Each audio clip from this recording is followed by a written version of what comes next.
Goeienaand van my kant af. Dit is 'n baie groot voorreg om vanaand weer saam met hier te kan wees.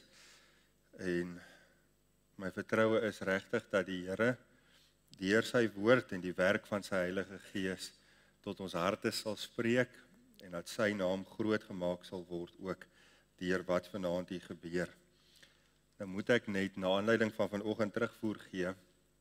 Die skorrelgoedwasser in die Kotse huis was nog nooit so mooi uitgepak soos vanmiddag nie. So vir al die ouer ooms en tannies wat die klomp kinders beet gekry het, hulle het ag gegee op die woord. Ek hoop u het ook. Ek gaan vra dat u asseblief as u die Bybel hier het, dit saam met my oopmaak by 2 Korintiërs hoofstuk 2. 2 Korintiërs hoofstuk 2.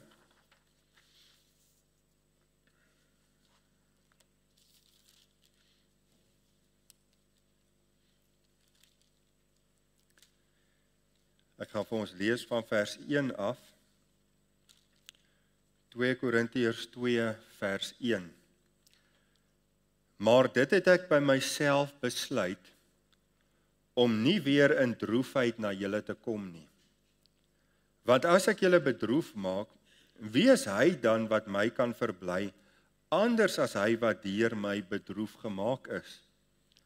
En ek het juis dit aan julle geskrywe, dat ek nie by my koms droefheid mag hê, deur hulle oor wie ek my moes verbly nie, omdat ek die vertroue in julle almal het, dat my blydskap die van julle almal is. Want uit groot verdrukking en benoudheid van hart het ek aan julle geskrywe onder baie trane.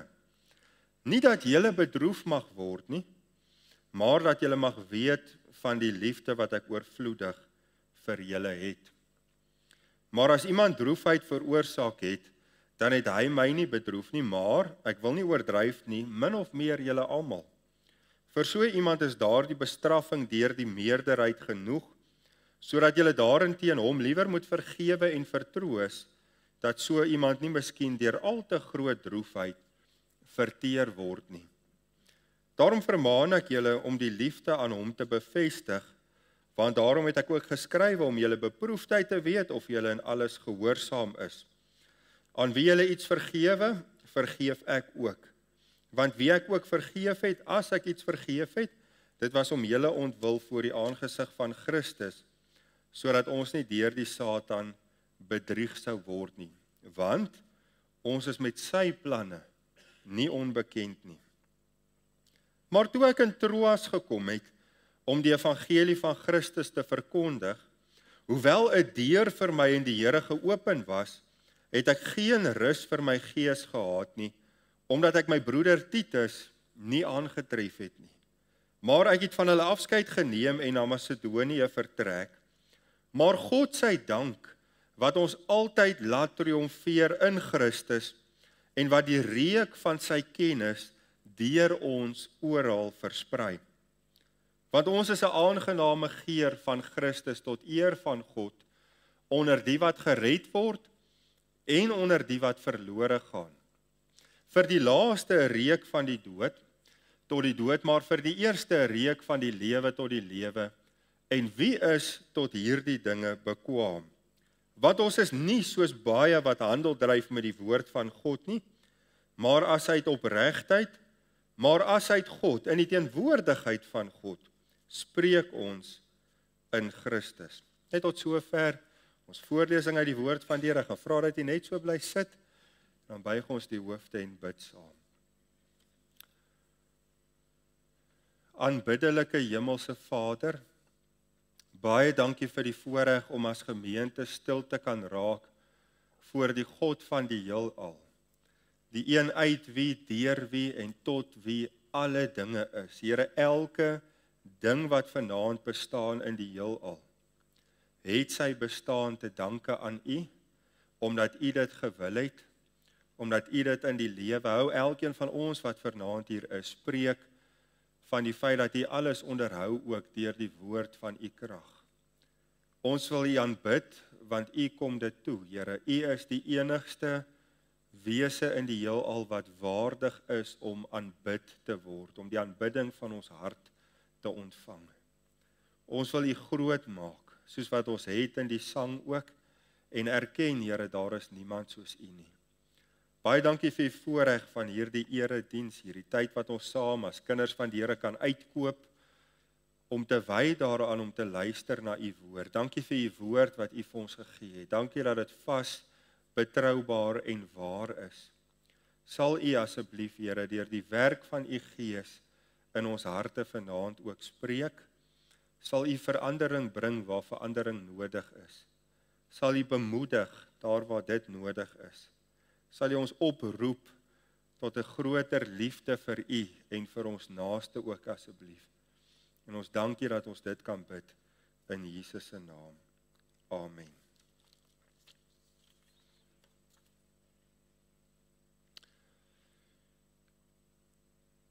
Hierdie laaste gedeelte van 2 Korintiërs 2 is ons eintlik baie meeste van ons glo ek baie goed mee bekend wanneer hy sê dat ons 'n aangename geur van Christus is tot eer van God. Ons as kinders van die Here se teenwoordigheid en die evangelie boodskap wat ons in die wêreld verkondig, is soos die geur van Christus wat versprei word in hierdie wêreld. Nou gaan nou kom by die versie en die tema. Maar is interessant dat die woord verskillende beelde, metafore gebruik om ons as kinders van die Here se invloed in hierdie wêreld te beskryf. Hy praat van ons as die sout van die aarde. Aan die ander woorde sout wat die verrotting, die agteruitgang van die samelewing teewerk. Ons is die lig van die wêreld wat in die duisternis van hierdie wêreld die lig van die Here Jesus laat skyn.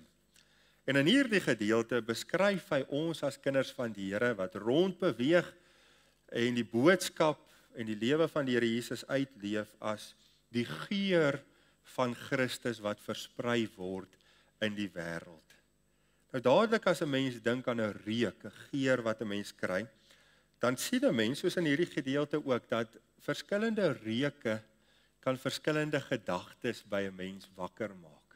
So ek wil hê dat jy saam met my so 'n bietjie moet dink, die reuk van 'n vars gebakte brood wat uit die oond kom. As 'n mens instap in 'n huis waar brood nou net vars gebak is, dan tref daai reuk jou. En by baie mense wek dit herinneringe ook op. Dalk van ouma wat nog self altyd brood gebak het en die lekker vars brode wat 'n mens daar by haar in die huis geëet het. Maar reuke wek gedagtes, selfs herinneringe by 'n mens op.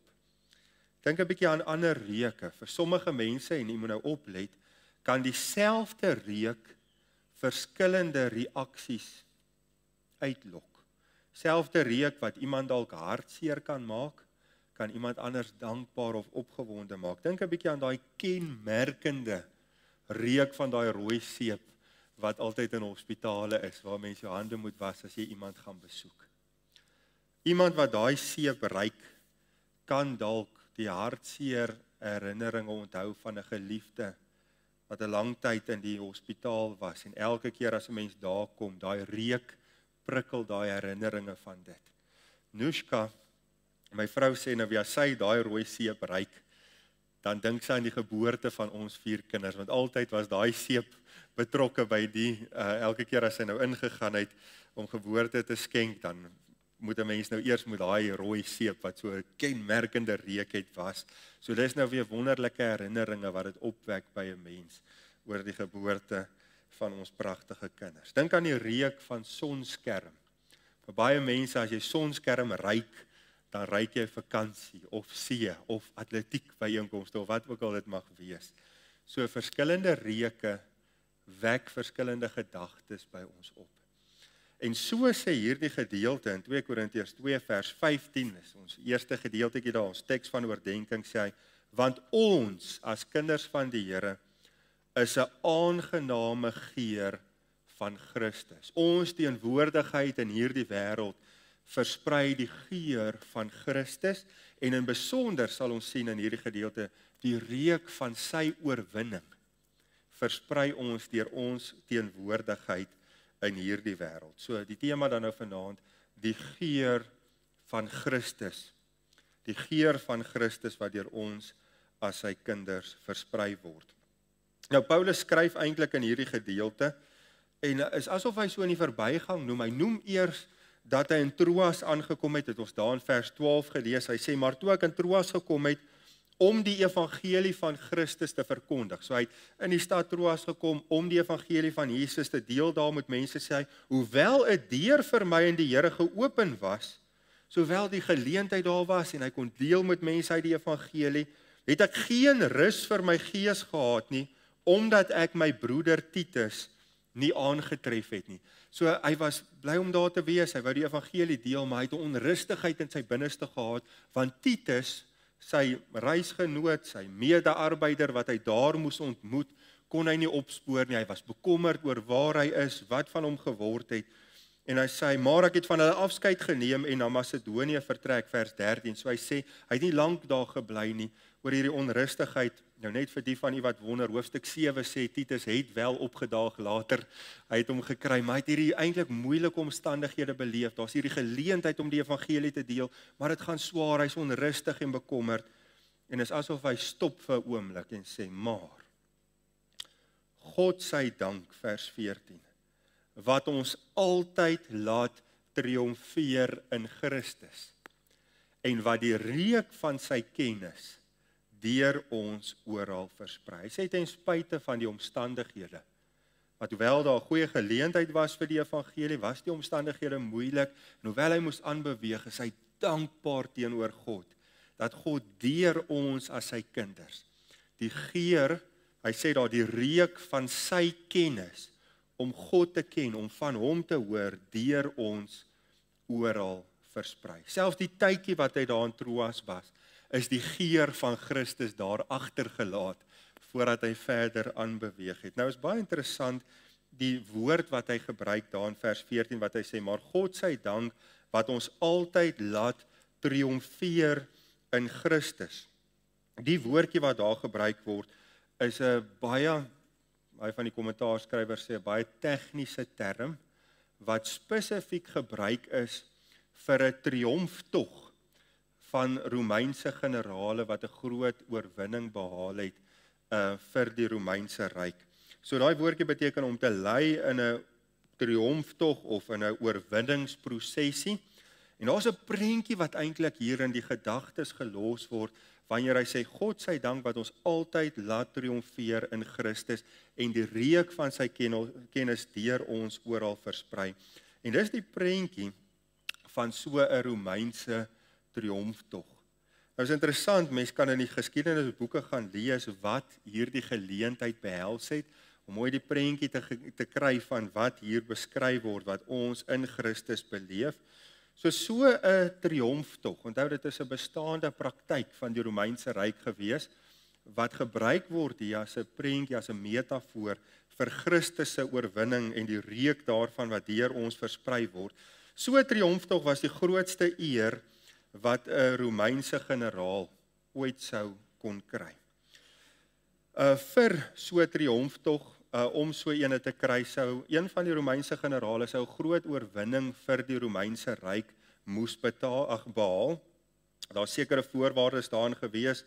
Dit moes die Romeinse grondgebied uitbrei, so dit kon nie net 'n oorlog wees waarin hulle verdedig die ryk wat hulle reeds besit nie.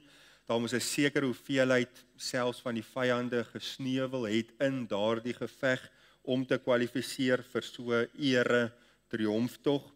Hy moes self by die oorlog betrokke wees, hy kon nie net die manne uitgestuur het nie, en as al daai voorwaardes nagekom word en hulle het daai oorwinning klaar behaal, dan sou daai oorwinnende generaal saam met sy soldate terugkeer na Rome, en daar sou vir hom so 'n triomftog in die stad Rome, daar in die hoofstad, gehou word. Hulle sê daar 'n spesifieke volgorde ook vir so 'n tog. Aan die voorkant natuurlik was die staatsamptenare, altyd voor wanneer daar iets aan die gang is wat vooruit sou loop. Dan was daar trompetblasers, skryf hulle in die geskiedenisboeke, wat die aankoms van hierdie triomferende generaal dan nou aangekondig het. Na die trompetblasers en dan natuurlik die staatsamptenare wat voorgeloop het, is daar voorbeelde van die byt wat gebring is, van die skatte en selfs van die diere wat gebring is, van die land waar hierdie oorwinning behaal is saamgebring en tentoongestel terwyl hulle stap deur die strate van Rome. Na dit sou daar 'n groep van die krygsgevangenes loop, prinse, leiers, dalk generale van die landse mense wat verloor het, sou saamgebring word as krygsgevangenes. Hulle moes ook deel in hierdie tog. Daar was musikante wat hulle gewoonlik gevolg het. Na hulle was daar priesters wat met wierook geloop het, en die wierook het 'n soet reuk, die hele stad vol, soos wat hierdie triomftog deur die stad beweeg, dan nou versprei het die soet reuk van wierook. En na dit alles, soos wat in die prentjie daar gesien word, sou hierdie generaal dan nou op 'n wa vervoer word, wat met 4 wit perde getrek word, in goud en pers geklee, en mense agterna sou roep, triomf, triomf, triomf, oor die groot oorwinning wat deur hierdie generaal behaal is. Nou dink gou die prentjie van so 'n triomftog. Vir die geliefdes van die mense wat gaan veg het in die oorlog en oorwin het, en selfs vir die oorwinnende soldate en daardie generaal, was die reuk. Hulle sê ook mense sou blomme en soos roosblare en sulke tipe goed in die strate gegooi het, soos wat hierdie prosesie aan die gang is.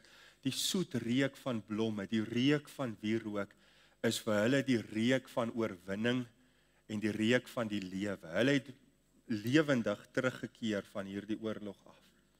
Maar vir daardie krygsgevangenes wat in kettinge saamgebring is, en in die einde van hierdie triomftog om die lewe gebring is, was die reuk van daai wierook, die reuk van die blomme, al daai goed was vir hulle die reuk van die dood.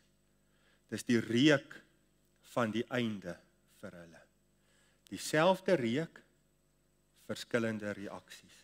En daai prentjie moet een gedagte hou wanneer ons deur hierdie paar versies gaan kyk vanaand, om te sien hoe die geur van Christus se oorwinning oor die Satan, oor die sonde en oor die dood 'n lieflike geur is vir ons as kinders van die Here en vir medekinders van die Here, maar daai selfde reuk van Christus se oorwinning is die reuk van die dood vir sy vyande wat weier om die knie voor hom te buig.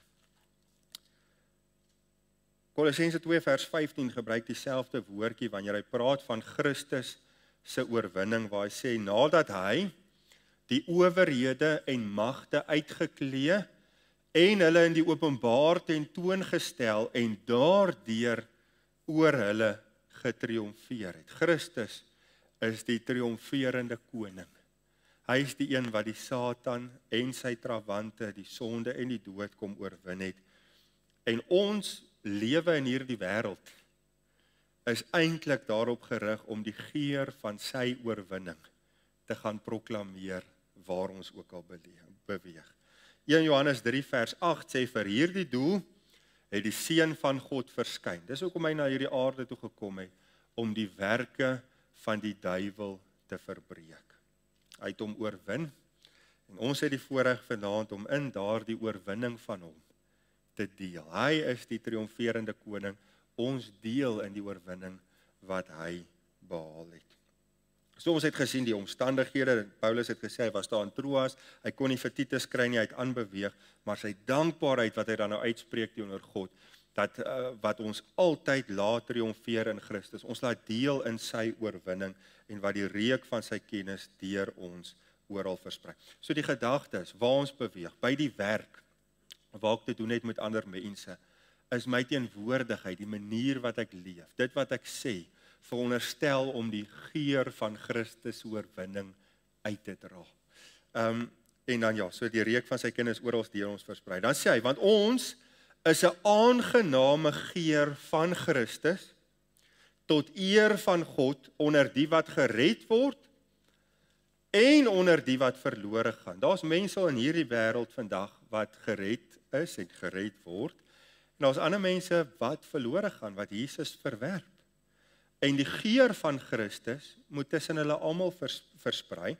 Dan sê hy vir die laaste, die wat hy nou gesê het, die wat verlore gaan, is daai geur van Christus se triomf, sy oorwinning, 'n reuk van die dood tot die dood. Die reuk van Jesus se oorwinning is vir iemand wat hom verwerp, die reuk van oordeel wat op pad is. Dis die reuk van my moeilikheid wat kom, as ek dit so kan uitdruk vir iemand wat die Here Jesus verwerp. Dis die reuk van die dood, soos vir daardie krygsgevangenes, vyande van die triomferende generaal. Maar vir die eerste, dis nou die wat gered word, is daai selfde reuk 'n reuk van die lewe tot die lewe. Dis die reuk van oorwinning vir ons. Dis die reuk van die ewige lewe wat ons in Jesus ontvang het. Ons leef as oorwinnaars in hierdie wêreld, ongeag hoe moeilik dit gaan, op grond van dit wat Jesus aan die kruis bewerk het. Dan vra hy, wie is tot hierdie dinge bekwaam? Dit is so 'n groot saak, dat ons in die wêreld die geur van Christus moet versprei. Net 'n laaste voorbeeld, om die gedagte tuis te bring, dat dieselfde reuk by een persoon die reuk van die lewe kan wees, en vir 'n ander persoon die reuk van die dood. 'n Mooi voorbeeld daarvan is dit wat ons beleef het, die wonderlike tyd wat ons die voorreg gehad het om daar in die Weskus, daar by Velddrif te kon werk vir die Here in die gemeente. Nou daar in Velddrif self is daar 'n visfabriek. So baie van die mense daar is vissermanne vir 'n lewe. Hulle gaan op daardie tipe skuite, soos wat op die prentjie hier op die foto is, en gaan vang van daai, hulle praat van pelagiese vis, daai klein vis wat hulle dan inbring na die visfabriek toe. En almal wat in die omgewing bly, kom vinnig agter, het ons vinnig getref eintlik, kort nadat ons daar ingetrek het, toe ons inry in die dorp en op 'n stadion, toe sê die kinders, wat stink so? Nou as daar vis ingekom en dan gaan die visfabriek toe, eerste dag is die reuk heel matig, klink my dan, ek weet nie of hulle van die vis dan in lê of wat nie, ek is nie heeltemal seker oor die proses nie. Tweede dag begin daar 'n bietjie meer van 'n klankie deurkom. Hier teen die derde dag is dit afskuwelike reuk wat deur daardie dorp trek. En as jy aan die verkeerde kant is, die wind in jou rigting waai, voel dit of jy nie kan asem kry van die reuk nie. Daai reuk, dadelik vra mens, sê daar kom, wat ruik so? Sal die mense sê, nee, is die visfabriek. Nou vir die inwoners van daai omgewing, veral die families van die vissermanne, is daai reuk die reuk van inkomste wat ingekom het. As hulle daai reuk tref, dan is hulle dankbaar, of as die reuk hulle tref. Het werk andersom, as die reuk hulle tref, is hulle dankbaar, want dit sê, my man het 'n inkomste verdien hierdie maand, daar het vis gekom. Nou hulle is afhanklik van vis vir inkomste. Vir ander mense, ruik daai reuk die reuk van die dood. Mense daar het vir ons gesê, dis die reuk van geld daai vir hulle. So hulle is te dankbaar as die omgewing so ruik. So dieselfde reuk kan verskillende reaksies uitlok by verskillende mense. Vir een ruik dit soos die wonderlikste ding wat kan gebeur, en vir ander dalk soos die mees afskuwelike ding wat 'n mens kan teekom. En so is die geur van Christus, vir die wat gered word, die wonderlikste geur van oorwinning wat ons dra deur hierdie lewe. Maar vir die wat Jesus verwerp, is die geur van Christus afstootlik. En ons gaan in hierdie gedeelte sien wat 'n invloed dit eintlik in ons lewe kan hê. Die eerste gedagte dan nou, as ons praat oor die geur van Christus, wat God deur ons versprei in hierdie wêreld, sien ons die geur van Christus wat versprei, versterk die wat gered word. Hoor wat sê hy daar? Want ons is 'n aangename geur van Christus. Nou noem hy die twee groepe. Die een van die groepe is onder die wat gered word, sê hy, is dit 'n reuk van die lewe tot die lewe. Vir medekinders van die Here is die teenwoordigheid, die geur van Christus, die lewe, die reuk van die lewe en van sy oorwinning. Het jy al agtergekom as 'n mens medekinders van die Here ontmoet of teekom, of dit nou is by 'n vakansieoord, of dit is by die werk of waar ook al, is daar dadelik, as jy agterkom, dis 'n medekind van die Here, hierdie opgewondenheid in 'n mens se binneste. Dit versterk mekaar as 'n mens met mekaar te doen kry, iemand anders wat ook die Here liefhet en die Here dien. Die geur van Christus wat versprei, is 'n versterking vir medekinders van die Here. Dit sê, dis die moeite werd om aan te gaan en voluit te leef vir die Here, want ons deel in die oorwinning wat hy reeds behaal het. Dink gou mooi daaraan, selfs ons byeenkomste, Sondag na Sondag, buite nou die ander in die week ook, by plekke van aanbidding, is 'n boodskap wat die wêreld ingaan, wat geproklameer word van die oorwinning van Christus. Ons kom op die opstandingsdag by mekaar, die dag van die Here, soos wat dit genoem word in Openbaring ook. En elke week wat ons by mekaar kom, gaan die boodskap, die geur van Christus uit wat sê, hy het die dood oorwin. En dit versterk medekinders van die Here wanneer ons daardie geur teekom. Dis vir ons 'n bemoediging, dis vir ons 'n versterking. Dis hoekom die samekomste so van die kinders van die Here vir ons so 'n versterking is vir ons geloof. Nou dink 'n bietjie, as ons praat van die geur van Christus wat versprei word oral. Bly vir my een van die mees aangrypende voorbeelde. Ek weet ek het in hierdie gemeente self al na daai gebeurtenis verwys, maar dit bly vir my altyd so mooi. Dink 'n bietjie hoe die geur van Christus in die tronkselle van Filippi versprei is. Daardie aand wat Paulus en Silas geslaan en in die tronk gegooi is. En ons lees daar in Handelinge 16 vers 25 en omtrent middernag het Paulus en Silas gebid en lofliedere tot eer van God gesing en die gevangenes het na hulle geluister. Middernag daardie aand in die donker, koue tronkselle van Filippi.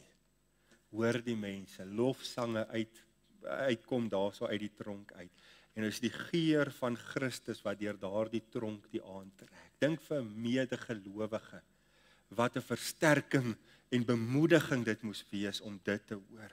Lofliedere tot eer van God wat gesing word en deur dit het die teenwoordigheid en die invloed ook die geur van Christus versprei. Ons weet na die aardbewing plaasgevind het daardie aand en die tronkbewaarder na homself om die lewe wou bring en hulle hom gestop het voor hulle neergeval en gevra in Handelinge 16 vers 30 en 31 hierdie woorde: "Meneere, wat moet ek doen om gered te word?" Toe sê hulle: "Glo in die Here Jesus Christus en jy sal gered word, jy en jou huisgesin." Dis die goeie nuus van Christus wat soos 'n reuk deur daardie tronk daai aand en deur daardie stad in daardie tyd getrek het. En mense wat gered word, versterk het om te sê, as hierdie mense in hierdie omstandighede op hierdie wyse kan optree, dan gee dit my moed om ook voluit vir die Here te leef, al sou dit vir hulle ook vervolging en daardie tipe van goed inhou. Ons lees dat daai tronkbewaarder hulle mos in die huis gebring het, vir hulle maaltyd gegee en hy het hom verheug met sy hele huisgesin dat hy tot geloof in God gekom het.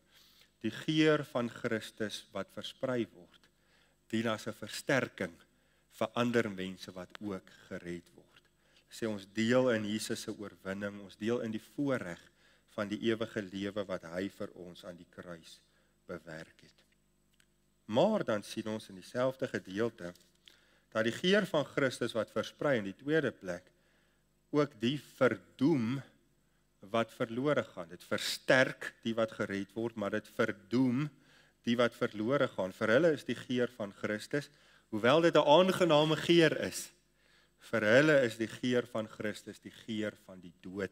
Hy sê dit daar in vers 15 en 16, want ons is 'n aangename geur van Christus en die uitwerking van daai geur, die kennis van hom wat versprei onder die wat verlore gaan, is dit 'n reuk van die dood tot die dood. Onthou die boodskap van Jesus. Onthou hy sê die geur is die kennis van God wat versprei. Die boodskap van Jesus en sy oorwinning is vir iemand wat Jesus aanhou verwerp, wil ek weer sê 'n boodskap van oordeel wat wag. Dit sê vir hulle daar's 'n dag wat hulle voor hom te staan gaan kom as hulle saak nie moet hom regmaak nie.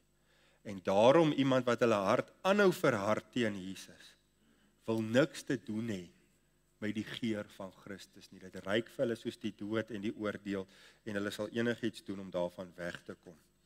Nou net in Handelinge 17 na daai geleentheid in Handelinge 16 waarvan ons gelees het, lees ons die volgende woorde in hierdie verband. Hy sê en sommige van hulle is oortuig en het hulle by Paulus en Silas aangesluit, toe hulle die evangelie verkondig het. Ook 'n menigte van die godsdienstige Grieke en 'n groot aantal van die aansienlikste vroue, maar die ongelowige Jode. Onthou, dit was eintlik mos die mense wat die meeste moeilikheid vir Paulus gemaak het, is die ongelowige Jode wat hulle hart verhard het, wat nie deur Jesus wou aanneem nie. Hulle was afgunstig en het slegte manne van die leeglopers saamgeneem en die stad in opskudding gebring deur 'n volksoploop te bewerk en hulle die huis van Jason aangeval en probeer om hulle voor die volk te bring. Dieselfde boodskap wat verkondig is, wat sommige laat aansluit het by Paulus, hulle mense tot geloof laat kom het in Jesus, die wonderlike evangelie boodskap, het ander mense wat in ongeloof volhard het, so boos gemaak, dat hulle volksoploop bewerkstellig het om hierdie mense in die hande te kry en om hulle te probeer om voor die volk te bring en selfs dood te maak. In daardie selfde hoofstuk sê Paulus daar by die Areopagus hierdie woorde. Hy sê God het aan die tye van onkunde oorgesien en verkondig nou aan al die mense oral dat hulle moet bekeer. Dis die boodskap van Jesus, dat jy moet bekeer, jou wegdraai van jou sonde na hom toe en hom in geloof aanneem. Die rede daarvoor, omdat hy 'n dag bepaal het waarop hy die wêreld in geregtigheid sal oordeel deur 'n man wat hy aangestel het. Wie is daardie man wat hy aangestel het? Dis Jesus. En hy het hiervan aan almal sekerheid gegee dat daai oordeelsdag op pad is, deur hom uit die dode op te wek. Dis die ander sy van die goeie nuus van Jesus, is dat dieselfde Jesus wat mense nou verwerp, die een is voor wie hulle op die oordeelsdag te staan gaan kom. En daarom is dit 'n skrikwekkende reuk van die dood om hierdie boodskap te hoor as jy dit verwerp. En ons lees daar maar toe hulle van die opstanding van die dode hoor, het sommige begin spot, baie van die Grieke daar, en ander het gesê, ons sal die weer hieromtrent hoor, maar sommige manne het by hom aangesluit en gelowig geword, onder wie ook Dionysius die Areopagiet was, en 'n vrou met die naam van Damaris, en ander saam met hulle. In elk geval, dit is die gedagte, dat dieselfde boodskap wat sommige getrek het ander afgestoot om te spot. As u vir Jesus leef in hierdie wêreld, gaan u lewe en getuienis vir sommige mense afstootlik wees. Die teenwoordigheid van Jesus, die boodskap van Jesus, is nie vir almal aanneemlik en aangenaam nie. Moenie verbaas wees, as jy voluit vir Jesus leef by die werk of by die skool, dat mense jou dalk snaaks kan hanteer as gevolg van dit nie. As maats by die skool dalk jou kan spot en uitlag, ag ja, jy is mos nou te heilig om saam met ons te leef. Jy dink mos jy's beter as ons, terwyl dit glad nie die gedagte is in 'n mens se hart nie, maar daai afstoot, daai bespotting wat hulle baie keer sal maak van 'n mens, omdat jy vir Jesus wil leef, is die geur van die dood, wat vir mense wat aanhou om hulle harte te verhard, afstootlik en soms selfs kommerwekkend is, hulle soek dit nie. Moenie verbaas wees as u dit teekom nie, dit is deel van die verskillende reaksies wat daar sal wees op die geur van Christus wat versprei word. Matteus 5 vers 11 en 12 sê Jesus, salig is julle, geseënd is julle wanneer die mense julle beledig en vervolg en valslik allerhande kwaad teen julle spreek om my ontwil. Dit gaan gebeur. As mense wat sleg gaan praat, kwaad gaan praat, stories dalk gaan maak selfs van jou, om jou in 'n slegte lig te stel, omdat jy vir Jesus leef. Verbly en verheug julle, sê hy, omdat julle loon groot is in die hemele, want so het hulle die profete vervolg wat voor julle gewees het. Weereens, die geur van Jesus se oorwinning is die geur van oordeel vir sy vyande, en mense wil nie dit naby hulle dikwels hê nie. 1 Johannes 3 vers 13 en 14 sê, verwonder julle nie my broeders as die wêreld julle haat nie. Moenie dat dit jou skok nie.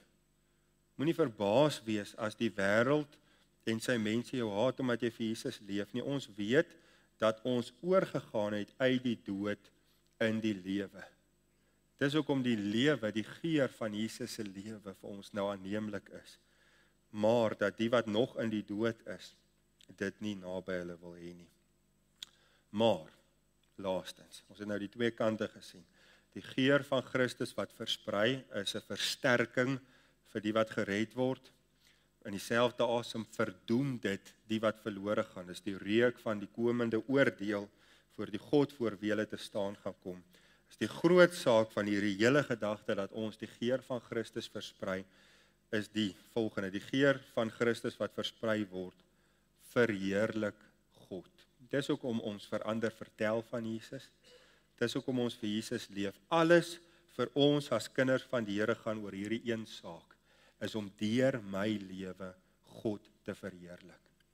En deur die geur van Christus in hierdie wêreld uit te dra, bring ek eer aan God se naam. Dis hoekom hy sê in vers 15, die begin daar, want ons is 'n aangename geur van Christus tot eer van God. Afgesien van die reaksie wat die teenwoordigheid of die geur van Christus kan uitlok by verskillende mense, is die hoofdoel hoekom ons leef op hierdie aarde en ons getuienis vir Jesus uitleef, is dat God groot gemaak kan word deur die geur van die oorwinning van Jesus Christus wat in hierdie wêreld versprei word. En dink hoe mooi dit gebeur as mense nou dink aan Paulus as voorbeeld. Elke liewe dorp wat hy ingegaan het hy onmiddellik, so gou as wat hy kan, sinagoge opgesoek en daar met mense begin praat oor die Here Jesus, of as daar nie was nie, 'n markplein of waar ook al hy tussen mense kon kom, het hy vertel van Jesus, hy het die evangelie van Jesus oorgedra, en deur dit, is asof mense in jou gedagtes die prentjie kan versprei, soos wat hy rondbeweeg het, stad na stad, hoe die geur van Christus se oorwinning oor daai hele deel van die wêreld begin versprei het. En dink die eer wat dit bring aan God, dat die oorwinning van sy seun aan die kruis in hierdie wêreld geproklameer word. Dis waarom ons hier is vanaand. Ons werk is om die evangelie aan ander oor te dra, om die oorwinning van Jesus te proklameer in hierdie wêreld, sodat God daardeur groot gemaak word. Die God wat sy seun gestuur het in hierdie wêreld om die kruisdood in ons plek te sterf, op te staan uit die dood, die Satan en die sonde oorwin het. En ons het die verantwoordelikheid om daardie boodskap uit te dra. Dis hoekom 1 Petrus 2 vers 9 sê, maar julle is 'n uitverkore geslag, 'n koninklike priesterdom, 'n heilige volk, eenkant gesit vir God, 'n volk as eiendom verkry, ons behoort aan God. Waarom? Om te verkondig in hierdie wêreld die deugde van hom wat julle uit die duisternis geroep het tot sy wonderbare lig. Dit is ons werk. Dit is ons verantwoordelikheid. En of mense ons uitlag of spot of verwerp omdat ons die geur van Christus versprei, of hulle versterk word en gered word, dit maak nie saak nie. Ons saak is, die God wat ons gered het, word groot gemaak wanneer die geur van Christus deur ons versprei word in hierdie wêreld. Toe Paulus voor koning Agrippa staan en eintlik maar sy getuienis deel in sy verdediging na die mense om ons nou aangekla het, sê hy daarso in vers 16 en verder hierdie woorde.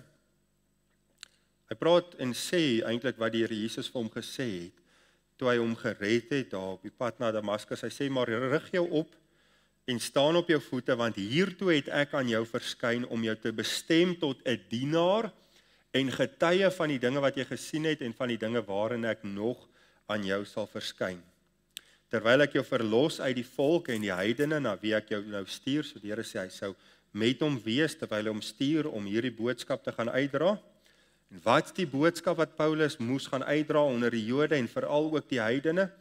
Om hulle oë te open, dat hulle van die duisternis tot die lig kan bekeer en van die mag van die Satan tot God, sodat hulle deur die geloof in my, sê Jesus, vergifnis van sondes en 'n erfdeel onder die geheiligdes kan ontvang. Jesus sê, ek stuur jou met hierdie boodskap, dat mense hulle kan bekeer van die duisternis tot die lig, van die mag van die Satan tot God, sodat hulle deur hulle geloof in Jesus te plaas, vergifnis van hulle sondes en 'n erfdeel onder die geheiligdes, mede-erfgename saam met die ander kinders van die Here kan word. Nou sê Paulus, daarom koning Agrippa, was ek aan die hemelse gesig nie ongehoorsaam nie. Ek het hierdie werk, hierdie roeping ernstig opgeneem. Maar ek het eers aan die mense in Damaskus en in Jerusalem en in die hele land van Judea en aan die heidene verkondig dat hulle tot inkeer moet kom en hulle tot God bekeer deur die werke te doen wat by die bekering pas. Hy het oral waar hy kon die geleentheid gebruik om die geur van Christus te versprei, deur mense te vertel van Jesus. Dis vir daai rede wat hy in hegtenis toe nou ook geneem is, deur afgunstige mense wat hom uit die weg uit wou ruim. God word groot gemaak wanneer die geur van sy seun deur ons versprei word. Ons is hier gesit in die suidpunt van Afrika, ons spesifiek meer in Pretoria. U in hierdie omgewing, om hier waar God u geplaas het, die geur van Christus te versprei. God word geëer as ons dit doen. Sommige word versterk, ander word kwaad, ander word ongelukkig daaroor. Maar dis wat ons werk is. Maar God, sy dank, wat ons altyd laat triomfeer in Christus. Hy is die groot oorwinnaar. Hy is die een wat ons nooi om te deel, eintlik. Van die opstanding, tot wanneer alles tot 'n einde kom en Christus oor alles en almal regeer, is soos een groot triomftog deur tyd heen op hierdie aarde. Elke van ons wat gered word, word genooi om saam te deel in die tog van Jesus se oorwinning in hierdie wêreld. Die geur daarvan, soos die soet wierook en roosblare en alles wat versprei is vir medegelowiges en die wat gered word 'n versterking om te volhard. Ons is saam met die een wat reeds oorwin het. Ons is aan sy kant. Maar vir ander is daai geur 'n geur van die dood. Hulle gaan ons haat, hulle gaan ons verwerp, hulle gaan ons spot. Maar ons moet getrou Jesus uitleef, want God word daardeur groot gemaak. Wie is tot hierdie dinge bekwaam? Ons kan dit nie self doen, ekskuus, ek het aan daai draad nou net gevat. Maar God help ons om dit te kan doen. Hy sê daar's in vers 17, ek gaan net dit nog lees, want ons is nie soos baie wat handel dryf met die woord van God nie. Hy sê, hy sien om die woord te verkondig aan ander nie as 'n besigheidsgeleentheid, 'n manier om homself te verryk nie. Maar as uit opregtheid, maar as uit God in die teenwoordigheid van God spreek ons in Christus. Dis ons werk. Laaste gedagte wat ek in die midde wil los.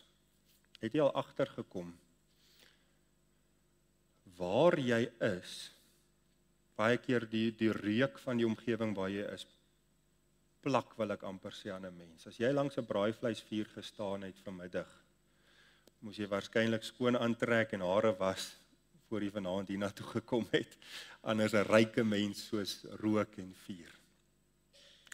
Somtyds as 'n mens vir iemand groet en hulle het sterk parfuum aan, as jy na die tyd wegstap, dan ruik jy nog lank asof die reuk van daardie persoon aan 'n mens vasplak vir nog 'n rukkie. As ons die geur van Christus wil versprei, moet ons naby aan hom leef. Tyd in sy teenwoordigheid spandeer. Smeer af op ons. En wanneer ons uitbeweeg uit ons huis uit, vol van die Here en onder die beheer van sy Heilige Gees, dan gaan die geur van Christus duidelik oorkom. Het is moeilik om die geur van Christus te versprei as ons stink na die wêreld, as ek dit so kan uitdruk. En daarom verg hierdie verantwoordelikheid 'n heilige lewe. 'n Lewe naby aan Jesus, sodat hy deur ons uitgedra word en ons nie mense dalk afstoot deur van Jesus te praat, maar te leef en te ryk soos hierdie wêreld en die vuil dinge daarvan nie. Mag die Here help dat ons geurdraers tot eer van God in hierdie wêreld sal wees. Amen. Here Jesus, U is die oorwinnaar oor sonde en dood. U het triomfeer oor die Satan. Ons dank U dat U ons die voorreg gee om te deel in U oorwinningstog, eintlik maar deur hierdie wêreld. Die boodskap wat uitgaan, weet ons, Here, so versterking vir ons, dat ons weet Jesus leef, Jesus het oorwin, en ons deel in dit. Mag Here, daar soveel mense vir wie die geur van u oorwinning vanaand nog die reuk van die dood is. En ons wil bid vir hulle. Bid dat mense die knie voor u sal buig in hierdie lewe terwyl hulle nog die geleentheid het om vrede met u te soek. Voor daardie dag wel gaan aanbreek waar elke knie gaan buig en elke tong wel gaan bely dat u die Here is tot eer van die Vader. Maar Here, ons weet, dan is dit te laat om kant te kies vir hulle. Ek bid dat mense gered sal word deur u boodskap wat uitgaan, deur ons lewens en ons woorde. Ons bid dit in Jesus se naam. Amen. Wil jy nooi om saam te staan, dan sing ons slotlied soos wat hy op die bord sal verskyn.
Ontvang die seën van die Here, dan gaan jy in sy vrede. Die genade van ons Here Jesus Christus, die liefde van God ons Vader en die teenwoordigheid van die Heilige Gees wees en bly met u elkeen.